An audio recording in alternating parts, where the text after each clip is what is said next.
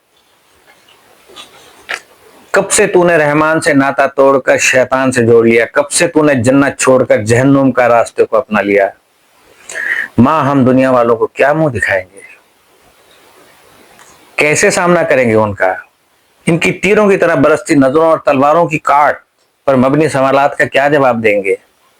اگر ابو کو پتہ چل گیا تو ان کا دل جو آپ کی محبت میں ہر وقت دھڑکتا ہے، کیا وہ ٹوٹ پھوٹ نہ جائے گا؟ کیا وہ ذہنی طور پر اپنے آپ کو سنبھالا دے سکیں گے؟ ہائے کاش اے ماں تو نے ان باتوں کے متعلق کچھ سوچ لیا ہوتا۔ فاطمہ مسلسل آنسوؤں کی لڑیاں لگائے نیر بہاتی جا رہی تھی۔ رات کا آخری پہر تھا جب فاطمہ مصلی پر اپنے رب کے حضور اپنی والدہ کی ہدایت کے لیے رو رو کر دعائیں کرنے اور نوافل ادا کرنے میں مصروف تھی۔ اس کی ہچکیوں کی آواز سن کر شوکت نیند سے بیدار ہو گیا۔ رونے والی آواز کے تعاقب میں چلا۔ باہر صحن میں نکل کر دیکھا تو اس کی بیٹی فاطمہ تھی جو مصلی پہ بیٹھی ایک پاکیزہ جنت کی حور اور پری محسوس ہو رہی تھی۔ اس کے ارد گرد کا ماحول نہایت روحانی اور پاکیزہ لگ رہا تھا اور وہ مصلی پر سجدے میں سر رکھے رو رہی تھی۔ والد اپنی بیٹی کو دیکھ کر خوشی سے خود بھی وضو کرنے کے لیے نل کی طرف بڑھا، لیکن جو ہی نل کی طرف آگے بڑھا تو اس نے کسی مرد کے سائے کو اپنی بیوی کے ساتھ چلتے ہوئے دیکھا جو گھر کے مین گیٹ کی طرف بڑھ رہا تھا۔ وہ بہت حیران ہوا کہ یہ کون ہے۔ آگے بڑھ کر غور کیا تو پتا چلا کہ خان ہے، اس سے پہلے کہ وہ آگے بڑھ کر کچھ کرتا یا اسے روکتا، وہ گھر سے باہر نکل چکا تھا، اور اس کی بیوی دروازہ بند کر کے واپس لوٹ رہی تھی۔ جو ہی زبیدہ نے شوکت کو دیکھا اور تکتے ہوئے کھڑا ہوا پایا، ایک دم پریشان ہو گئی۔ شوکت نے کہا یہ خان تمہارے پاس کیا لینے آیا تھا؟ زبیدہ نے فوراً اپنے آپ کو سنبھالا اور کہا کہ خان آیا تھا، کہتا تھا کہ ادھر سے گزر رہا تھا، سوچا شوکت سے ملتا چلوں۔ میں نے بتایا کہ وہ آرام کر رہے ہیں، لہذا چائے پینے کے بعد چلا گیا ہے۔ شوکت سارا معاملہ سمجھ گیا تھا، لیکن حیرانگی اور پریشانی اور شدت اور تکلیف اور زبیدہ کی بے رخی اور بے وفائی نے اسے اندر سے ہی اندر توڑ دیا تھا، ٹوٹ پھوٹ کا شکار ہو چکا تھا۔ وہ کچھ نہ بول سکا اور اپنے بستر پر جا کر لیٹ گیا۔ فاطمہ نے باقی بھائیوں بہنوں کو اٹھایا، نماز پڑھی، کپڑے بدلے اور بیگ لیے سب اسکول چلے گئے۔ شوکت بھی جدھر منہ اٹھا نکل گیا۔ اب زبیدہ نے خان سے رابطہ کیا اور سارا معاملہ اس کو بتایا کہ ہماری اصلیت شوکت پر ظاہر ہو چکی ہے اور اسے تمام ماجرے کا پتہ چل گیا ہے۔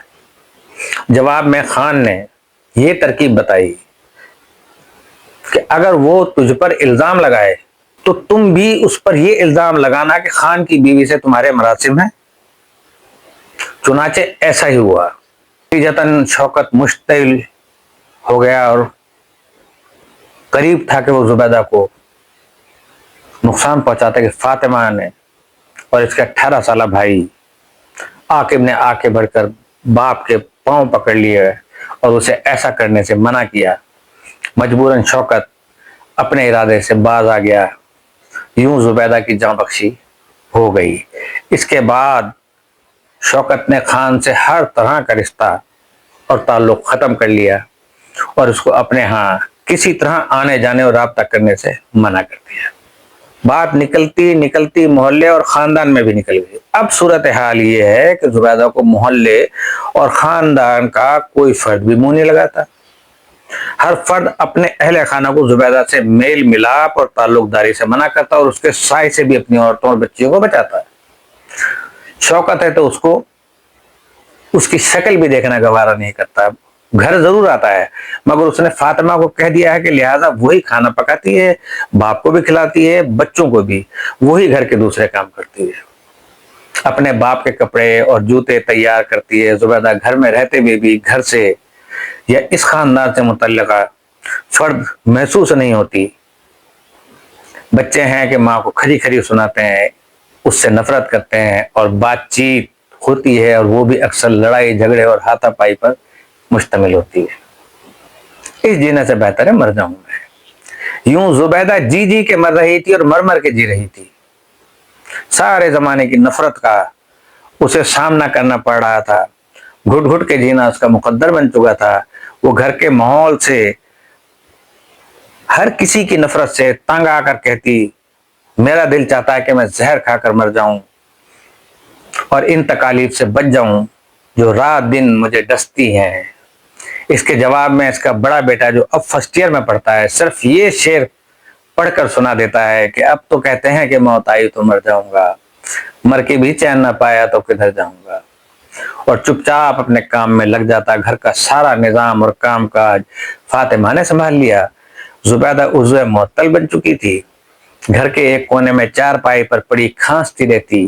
فاطمہ روٹی اور سالن سب سے چھوٹی بیٹی کے ہاتھ ماں کو بھجوا دیتی تھی جو وہ کھا لیتی تھی۔ یوں اس کی جسمانی زندگی کی سانسیں چل رہی ہیں، جبکہ روحانی زندگی کا خاتمہ تو کب کا ہو چکا ہے۔ تو ویورز، آپ نے دیکھا کہ کتنی غلطی اس سے ہو گئی، جسے وہ بظاہر معمولی سمجھ رہی تھی، لیکن اس نے سمجھ لو کہ اپنے آپ کو بھی اجاڑ دیا، اپنے بچوں کو بھی اجاڑ دیا اور اپنے وفادار شوہر کو بھی اجاڑ دیا۔ امید ہے آپ کو یہ اسٹوری پسند آئی ہوگی۔ اجازت چاہتا ہوں اس دعا کے ساتھ کہ اللہ پاک آپ سب کو خیر و عافیت سے رکھے، آپ کی عزتوں کو، آپ کے بچوں کو ہمیشہ شاد و آباد رکھے۔ السلام علیکم ورحمۃ اللہ وبرکاتہ۔